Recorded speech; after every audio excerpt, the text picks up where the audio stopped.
Can the ASUS ROG Ally X handle VR? The short answer, yes, but should you actually do it? That's what I'm answering today. Ever since the Steam Deck dropped in 2022, handheld gaming devices have been on the rise. I made a video back then about trying VR on the Steam Deck, and honestly, it wasn't great, but now, with the ROG Ally X, we might have something different on our hands. It's pretty wild when you think about it. These devices are so small and portable, yet powerful enough to play intense flat games and now even VR. Today we're going to see if the ASUS ROG Ally X can really deliver on VR, so I'll be testing it out with PC VR streaming using the Quest 3, playing VRChat, Beat Saber, and Half-Life Alyx. And I'm going to take you along for the ride. Hey everyone, Cas here, and quick disclaimer, ASUS sent me this review unit, but they did not pay me or ask me to make this video. But I am guessing they saw my Steam Deck VR video, which, by the way, got quite a few views. And now, join me beyond reality. The ASUS ROG Ally X is a refresh of the original ROG Ally that came out just a year ago. So it's not an Ally 2, but it does come with some solid upgrades, better battery life, more RAM, a larger SSD, and the addition of 2 USB-C ports. This version hit the shelves on July 22nd, 2024 with a price tag of $800 US. Before we get into the VR setup I'm using for testing, let's quickly run through the key specs that matter most for streaming PC VR. So I'm only covering the important stuff for VR, so if you're interested in the full spec list, you can check it out on the Ally X website. The Ally X is powered by the AMD Ryzen Z1 Extreme CPU featuring 8 cores, 16 threads, and a boost clock that can reach up to 5.10 GHz. For graphics, it's equipped with the AMD Radeon graphics built on the RDNA 3 architecture. It comes with a nice 7-inch IPS screen offering Full HD resolution, and it's got a 120Hz refresh rate, a 7 milliseconds response time, and it's fully touch enabled. The screen is not needed when you're in VR, but nice when you need to do setup. When it comes to memory, you've got 12 gigs of LPDDR5 RAM, and for storage there's a 1TB M2 SSD, giving you plenty of space and speed. For ports, you've got all the essentials: on audio jack, 2 USB-C slots that support DisplayPort and power delivery, and a micro SD card reader for expandable storage. There's a ton of controls in the front and back, which we don't need for VR, but very nice for flat gaming. Here are the battery specs, which is a big upgrade from the previous Ally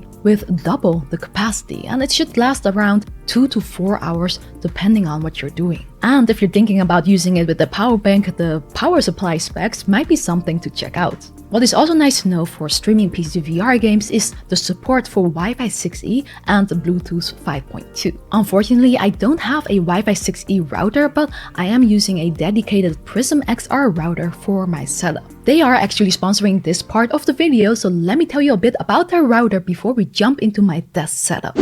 If you're into PC VR streaming like I am, you know how frustrating a bad connection can be. The Puppet S1 by PrismXR fixes this with a dedicated VR connection that's more reliable than a regular home router, which can get bogged down by other devices. With Prism Pulse mode and a 1.3 GHz dual-core chipset, the Puppet S1 keeps your VR headsets like the Quest 3 and Pico 4 connected quickly and reduces Wi-Fi interference for smoother streaming. It also comes with a desktop app that scans for issues and optimizes your connection with one click, which is great for avoiding lag during intense gaming. Whether you're using Virtual Desktop or Steam Link, the Puppet S1 has you covered. And for those in Australia and New Zealand, it's now available to upgrade your PC VR streaming experience. Check it out below. Now let's continue by going back to the beginning and looking at what setting up VR was like on the Ally X and the exact test setup I'm using for streaming PC VR. So it runs on Windows 11, and that makes the setup for SteamVR much simpler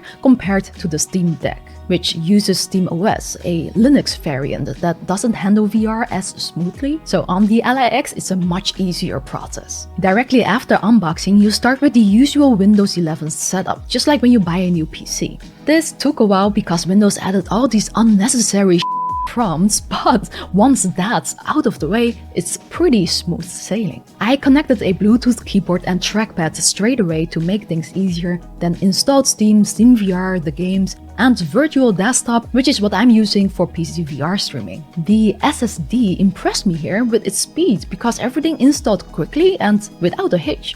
The only issue I hit was with installing Virtual Desktop due to a Windows 11 rights problem. In case you bump into this problem too, I fixed this by creating a new user account with admin rights and then reinstalling Virtual Desktop. So yeah, pro tip, set up an admin account from the start to avoid this step. I also installed the PrismXR router app and found I could plug the router directly into the second USB-C port, leaving the other one free for charging.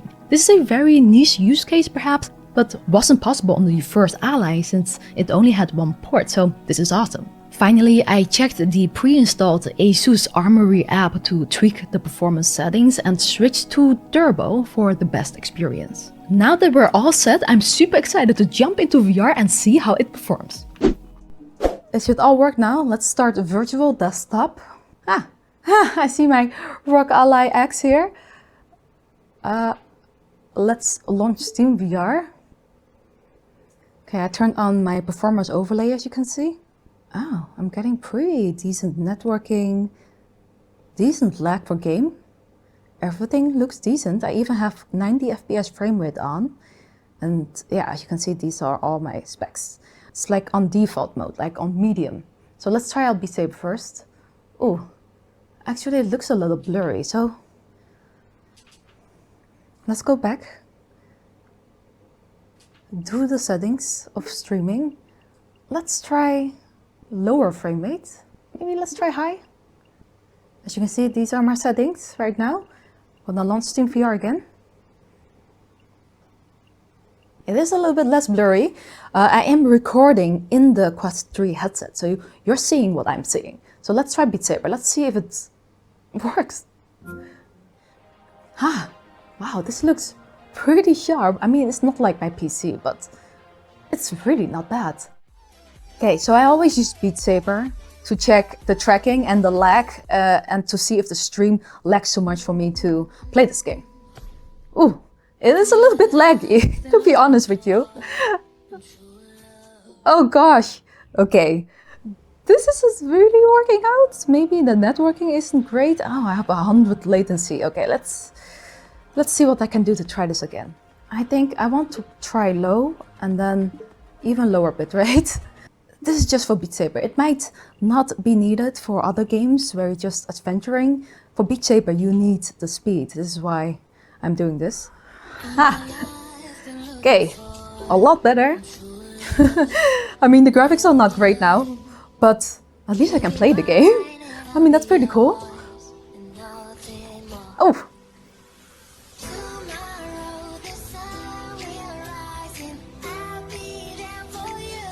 Oh no, I mean, you definitely cannot play it competitively. Try this again. Put all settings low. Potato. And then 10 FPS. Okay, trying this again. Putting the bitrate to the lowest, 10. Wow. Okay, latency feels good. I mean, the graphics are sucky now. As you can hopefully see, it's very choppy. Now, not choppy, it's like blurry, I guess. There's a lot of streaming artifacts. But I can at least play Beat Saber. That's cool. I haven't played Beat Saber for a long time, so if I miss now, that's just because I haven't played for a long time. Not bad, honestly. I like it. I mean, this is much smoother than on Steam Deck. If you want to watch my previous video on it, I'll link it below. I did a video about Steam Deck VR. whether Steam Deck can do VR.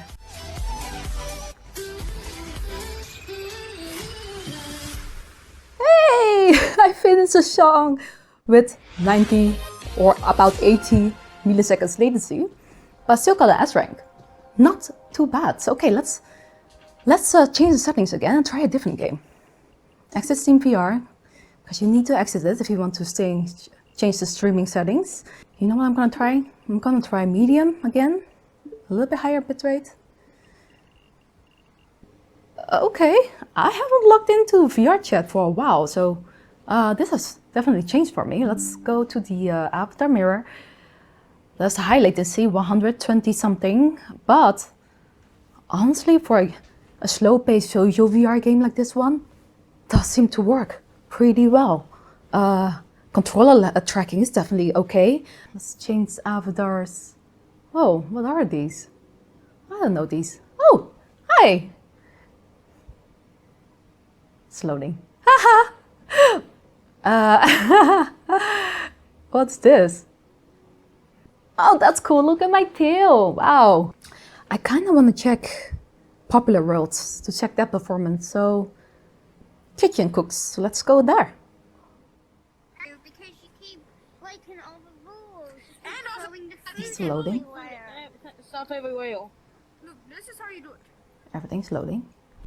Oh. I gotta say, this performs really well. I'm impressed. You can definitely play VRChat in here. I mean, the latency doesn't matter to me. It could be making some people maybe motion sick, but it really depends on your VR legs. Like, I don't have the best ones, but it's okay for me. Very cool. Hello, hello, hello guys. Can you hear me or no? Yes, we can hear you. Oh, you can. Where are you from? I'm from the Netherlands. A place I want to travel to as an adult. That would be cool. Guy there is very tall. Yes, they are. Everyone's really tall here. Okay, let's go to this world just to check. Whoa. Okay, bigger world, which is a good test. So one more world before we try out Half-Life Alyx, which I'm also very interested in seeing. But it's so cool. Look at this. I can play VRChat on a freaking handheld device. Oh, am I able to hop into a freaking airplane? Damn, that's cool. Wait, can I just hop into this one? Let's just try it out. Okay, go, go. I'm definitely gonna make myself motion sick here, but it's okay. Okay, here. Let's hop into this one. For supporters only. Oh my god, okay, I give up. Let's play Half-Life Alyx. Whew. For some reason, after playing this game like so many times, I still get goosebumps. So on the Steam Deck, I was not able to play this game. I wasn't actually able to play any VR game except for Compound, which is why I downloaded it, just in case. But I don't think I need it. Yeah, I know. Okay, oh, I'm actually still have my saves. So let's go into the stuff that I always go into, just to not spoil too much. Looks like I can play this game pretty decently now, but I still have like my graphics on medium and, you know, and the bitrate is not very high, but we'll see. Ooh, we're in. Okay, gun, super dark. I've got him on the train. He's on the move. You've got Wow, I think I can actually play this game. It's crazy. It's crazy! On a handheld device, that's actually crazy, guys. I'm not sure if I still remember all the controls, but we'll see. I'm still scared for some reason, but it's so cool that this works. Haha! It's so cool! Ah! Ah! God! Okay, so I have my performance overlay over here. I'm not sure if you can see it, but hopefully you can, because you can see the settings that I'm currently using and which works right now. But probably if you wanna think around with it a little bit, because this is not like the perfect settings or anything. This is like more my first impressions. Whoa, what's going on? Do I need to go over here? Probably. Okay. Guess you guys are getting to see some combat. Oh!